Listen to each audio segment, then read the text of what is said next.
nang ang isang asong nangangailangan ay bumisita sa pinakamalapit na veterinary clinic matapos itong makapasok sa pintuan ng gusali. Ang lahat ay nagulat sa kung ano ang nangyayari sa aso. May isang global na crisis noon na mas lalo lamang lumala dahil sa bawat pagdaan ng panahon. Sa panimula pa lamang ng 21st century ay naistima ng nasa mahigit 200 milyong aso sa buong mundo ang namumuhay sa kalsada at walang tahanan. Kahit pa may iilang tao na nagkakasimpatya sa mga hayop na ito, ang ampunin sila ay nangangailangan ng iba yung pagtsatsaga, oras at mental na kalakasan. Istorya ito ng isang tao na namuhay noon ng mag-isa sa kalsada ng Sierra, isang maliit na state sa coastline ng Brazil. Ang aso na hindi inabandona na agad sa kanyang kapanganakan at hindi pa ito nakaranas na mapunta sa isang pamilya. Dahilan para masanay itong mamuhay ng mag-isa. Hindi na nangangailangan ng tulong mula kanino. Pero ang lahat ay nagbago na magsimulang asong makaramdam ng sakit sa bawat oras. Habang nilalakad ng aso ang kanyang mga paa, ay mas lalo pa itong sumasakit. Noong una ay binaliwala ito ng aso. Iniisip na baka mamaya ay mawala na rin ang sakit na bumabagabag sa kanya. Hanggang silang araw nang nagdaan, pero ang sakit ay hindi pa rin nawawala. Walang sino man na nagbigay atensyon sa aso na ito kahit pa mahalata mo na sa kanya ang mahirap nitong kalagayan. Isang araw ay pinuwersa ng aso ang kanyang sarili para mailapit ang kanyang sarili sa isang malaking gusali sa gitna ng lungsod. Ang gusali na yun ay isang veterinary clinic. Alam ito ng aso pero ni minsan ay hindi nagawang ito'y lapitan. At kahit na walang lumalabas doon para salubungin ng aso, ay masigla na rin ito dahil mas ligtas siya malapit sa clinic kaysa kung malayo. Sa isang gilid na lamang ng klinik na yon, nagpahinga ang aso at inabutan ng pagtulog. Kinagabihan naman hanggang sa sumunod na araw, ang bawat pagkilos ng aso ay nakuhanan ng CCTV sa labas. Para sa kaligtasan at proteksyon ng klinika, ay ilang security cameras din ang nakakalat sa loob at labas ng gusali. Pero kahit ang intensyon sa paglalagay ng kamera ay ang makahuli ng magnanakaw o kriminalidad. Ang isa sa mga veterinaryo ng klinik ay nakita naman ng aso sa labas. Ang pangalan ng babaeng veterinaryo na ito ay Daisy Ferreira de Silva, na labis nagtataka kung bakit sa labas ng klinika nila nais manatili ng aso. Napaisip na lamang siyang bigla kung kailangan ba ng asong ito ang kanyang tulong. Sa pagtayo pa lamang itila nahihirapan na ang aso. Napansin din ni Daisy mismo sa record ng kamera ang malalang pinsala sa isang hita ng aso na halos hindi na niya ito magamit sa paglakad. Kaya nagdesisyon na rin siyang masuri ang kalagayan ng aso. Sa pinsalang meron ito ay matinding lakas ang kinailangan ng aso para makarating sa kanilang klinik. Nang araw na yon ay hinayaan ni Daisy na bukas ang pintuan ng klinika na makikita mo din sa record ng kamera. Indikasyon naman ito para sa aso ng isang imbitasyon kaya't kahit hirap man ay marahan na itong pumasok ng klinika. Tama si Daisy. Naruroon ng aso para siya ay matulungan. Umaasa na hindi siya mapagtatabuyan. Malamang na sa buong buhay ng aso sa kalsada ay danas na nito ang mapagtabuyan palagi. Maigi na lamang at maiiba ng sitwasyon sa araw na iyon. Matapos pasukin ng aso ang gusali, ang lahat ng tingin ay napunta lamang dito.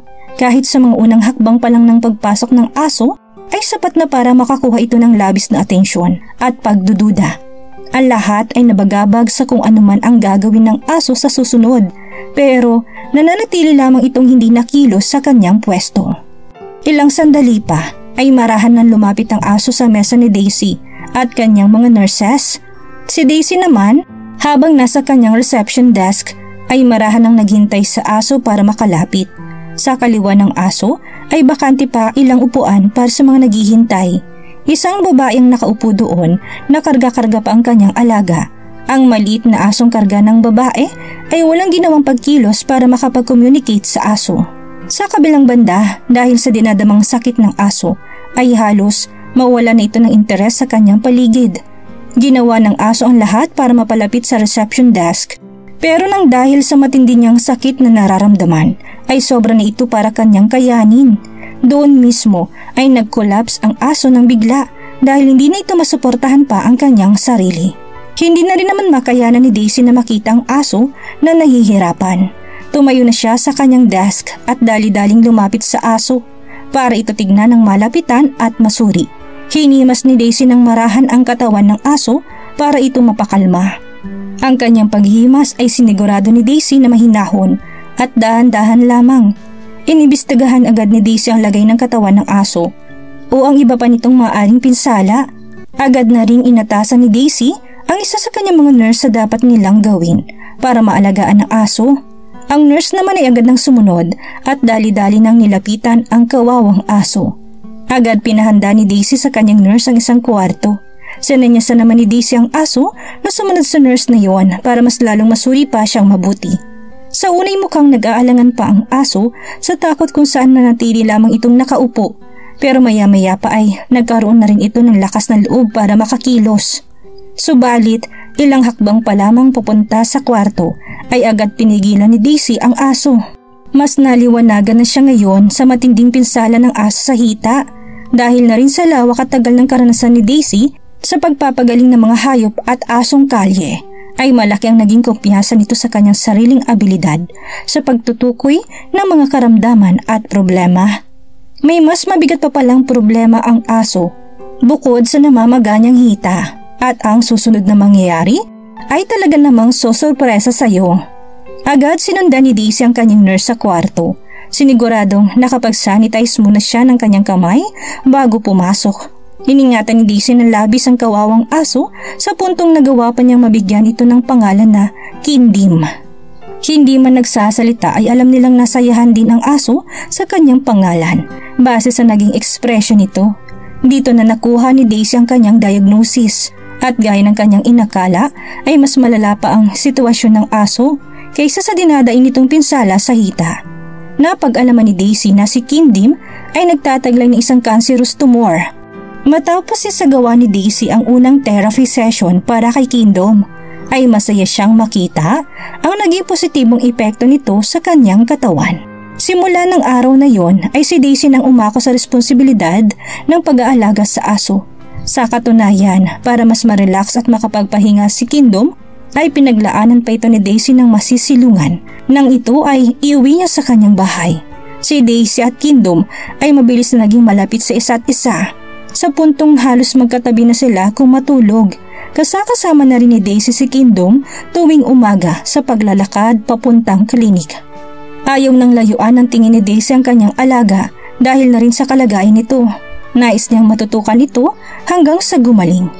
Masaya si Kindim dahil kahit papaano ay bumubuti ang kanyang nararamdaman. Wala na siyang nararanasang sakit at pagdurugo sa katawan. Sa kabila ng masalimot na pinagdaanan ni Kindim sa kanyang buhay sa kalsada, ay nauwi pa rin siya sa isang masayang pagtatapos bandang huli. Pinaglaanan ni Daisy si Kindim ng mga sessions na kanyang kailangan at sinuportahan ito ng labis. Matapos namang maipost ang istoryang ito online, ay madaming tao ang napahanga sa katatagang ipinakita ni Kindim. Dahilan para magsimula ang crowdfunding para sa kanyang pagpapagaling mula sa mga taong nais siyang matulungan. At dahil sa suportang financial na ibinigay nila ay nagawang gumaling ni Kindim at maging ligtas sa kanyang karamdaman. Mas maayos na ito at mas malakas kaysa sa dati. Isang nakakamanghang pagkilos na bibihira mong makita. Ang kwento ni Kindim ay nagbigay pansin pa sa isang lalaki na nakatira hindi kalayuan sa klinika na siyang nagnais na maampon ng aso pero tinanggihan na ito ni Daisy. Madami din namang tao ang nagnanais ngayong umampon kay Kindim pero para sa aso ay masaya na siya sa kanyang bagong amo at labis na lamang itong nagpapasalamat sa tulong ng lahat. Kung sakaling ipaampon man ni Daisy si Kindim ay sisiguraduhin niya pa rin ang kaligtasan nito at kalagayan sa bawat araw. Lalo't ang asong ito ay labis nang napalapit sa kanyang puso. Anong masasabi niyo sa kwentong ito? May iba pa ba kayong istorya na may kinalaman sa katapangan ng isang hayop? I-komento niyo lamang sa baba at ating pag-usapan. Maraming salamat po.